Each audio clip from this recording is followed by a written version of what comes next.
Assalamualaikum, perkenalkan kami dari kelompok 10 yang terdiri dari Nabila, Esther, Hasnabila, dan juga David akan menjelaskan materi tentang subbab 10.7 yaitu Relative Economic Models. Next. Pada subbab ini akan terdapat dua model sebagai bahan utama yaitu Input-Output Model dan juga Relative Open Production Model. Next. Jadi pada pendalamannya kita bisa melihat bahwa teori matriks berhasil menggambarkan keterkaitan antara harga, output, dan permintaan dalam sistem ekonomi.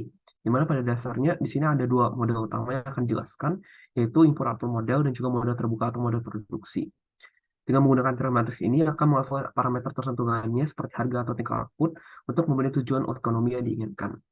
Untuk ilustrasi pertama mengenai input-output model, kita dapat melihat pada tabel berikut, yaitu eh, tabel pekerjaan selama 10 hari yang dikerjakan oleh tukang kayu, tukang listrik, juga tukang ledeng, di mana akan ditentukan upah harian mereka yang normalnya adalah sebesar $100. Next. Dengan begitu kita bisa melakukan pemisalan yaitu P1, yaitu upah harian pada tukang kayu, P2 tukang listrik, dan juga P3 ada tukang ledeng. Di mana konsep dasarnya adalah dengan memenuhi kondisi keseimbangan sehingga total pengeluaran akan sama dengan total pendapatan dan didapatkan tiga persamaan berikut.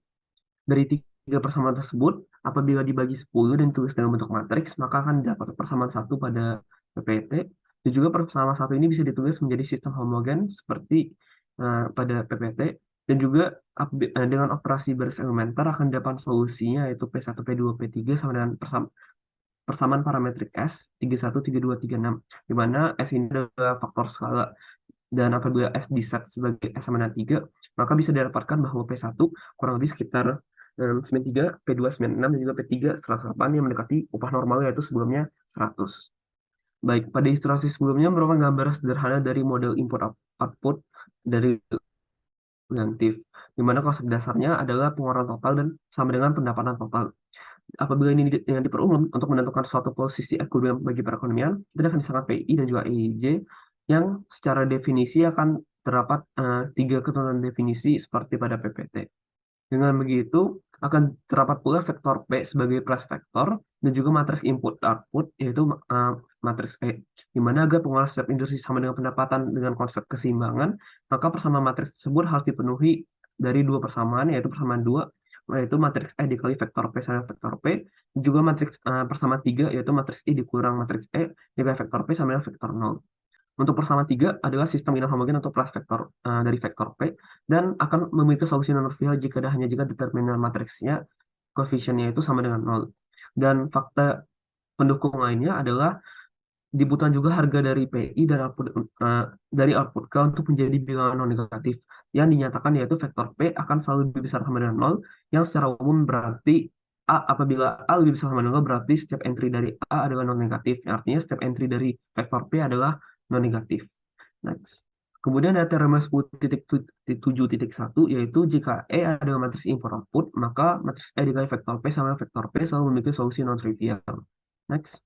Di mana contoh dua yang menggunakan teorema tersebut adalah pemisalan dengan misalnya ada terdapat vektor matriks E seperti pada PPT, di mana dengan menggunakan sistem homogen maka akan didapatkan solusi umumnya adalah vektor P sama dengan persamaan pada titik dari S yaitu 0 dan 1, di mana S adalah arbitrary constant dan didapatkan solusi non trivial dari vektor P lebih besar sama dengan 0 untuk sembarang S lebih besar dari 0. Penggunaan teorema 10.7.1 juga dapat dilihat pada contoh 3 nih yang dimisalkan matriks E adalah matriks tersebut, maka matriks identitas dikurang E dikali vektor P sama dengan vektor 0 memiliki solusi umum S 10 ditambah T 10, di mana S dan T adalah sembarang konstanta independen atau independent arbitrary constant dengan solusi non-trivial vektor P lebih besar sama dengan 0 didapat dari sembarang S lebih besar sama dengan 0 dan T lebih besar sama dengan 0, tapi keduanya tidak bisa sama-sama 0. Contoh 2 menunjukkan dalam kondisi tertentu bahwa harga harus 0 agar memenuhi kondisi equilibrium. Dan contoh 3 menunjukkan kemungkinan adanya beberapa struktur harga yang bebas linier. Kedua situasi ini tidak dapat menjelaskan struktur ekonomi interdependen yang sebenarnya. Teorema berikut. Oleh karena itu, teorema 10.7.2 memberikan kondisi yang cukup untuk mengecualikan kedua kasus tersebut. di mana teorema tersebut berbunyi jika E adalah exchange matrix sehingga untuk beberapa bilangan bulat positif M, semua entry E pangkat M positif.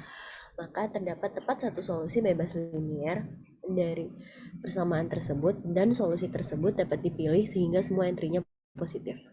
Kemudian dengan menggunakan teorema tersebut di contoh 4, di mana exchange matrix di contoh 1 adalah matriks E dengan entry tersebut. Karena E lebih besar dari 0, kondisi E pangkat M lebih besar dari 0 dalam teorema 10.7.2 terpenuhi untuk M sama dengan 1. Sehingga dijamin bahwa terdapat tepat satu solusi independen linier dari persamaan tersebut dan dapat dipilih sehingga vektor P lebih besar dari 0. Dalam contoh itu didapatkan vektor P adalah 31, 32, 36 yang merupakan solusinya. Selanjutnya mengenai relative open production model. Berbeda dengan model sebelumnya, model ini digunakan untuk menganalisis input dan output dalam suatu sistem ekonomi dengan tujuan memenuhi permintaan pasar di luar industri. Next, untuk mengukur tingkat output dalam nilai ekonominya dengan menggunakan harga tetap lebih tepatnya selama periode waktu tertentu dapat dimisalkan dalam 3 besaran. Yang pertama XI, lalu DI, dan yang terakhir CIJ. Next. Dari ketiga besaran tersebut, kita bisa mendefinisikan vektor produksi dalam vektor X, lalu vektor permintaan dalam vektor D, dan matriks konsumsi dalam matriks C. Dengan vektor X, vektor D, dan matriks C lebih dari atau sama dengan 0. Next. Dari definisi CIJ dan XI diperoleh persamaan CI1 dikali X1 ditambah CI2 dikali X2 ditambah sampai dengan CIK dikali XK yang merupakan nilai output industri KI yang dibutuhkan oleh semua K industri untuk menghasilkan total output berdasarkan vektor produksi X. Selanjutnya, entry KI dari vektor kolom dapat dinyatakan dalam vektor X dikurang C kali vektor X. Nilai permintaan luar untuk output industri KI adalah masuknya KI vektor permintaan D. Sehingga kita memperoleh persamaan berikut, yaitu vektor X dikurang C dikali vektor X menghasilkan vektor D, atau identitas dikurang C dikalikan vektor X menghasilkan vektor D. Berikut adalah contoh 5, yaitu contoh dari relative production model. Penyelesaian berikut dimisalkan X1, X2, X3 adalah sebagai berikut. Dari informasi dapat ditulis matriks konsumsi dari persamaan tersebut sebagai berikut. Dan selanjutnya akan digunakan dengan sistem linier dengan D adalah vektor permintaan, yaitu sebagai berikut. Selanjutnya, karena koefisien matriks pada ruas kiri memiliki inverse, maka akan memiliki persamaan vektor X sama dengan inverse matriks I dikurang matriks C dikali vektor D. Ya, dengan demikian, total output dari operasi penambangan batu bara adalah 102.087, total output pembangkit listrik adalah 56.163, dan total output dari rel kereta api adalah 28.330.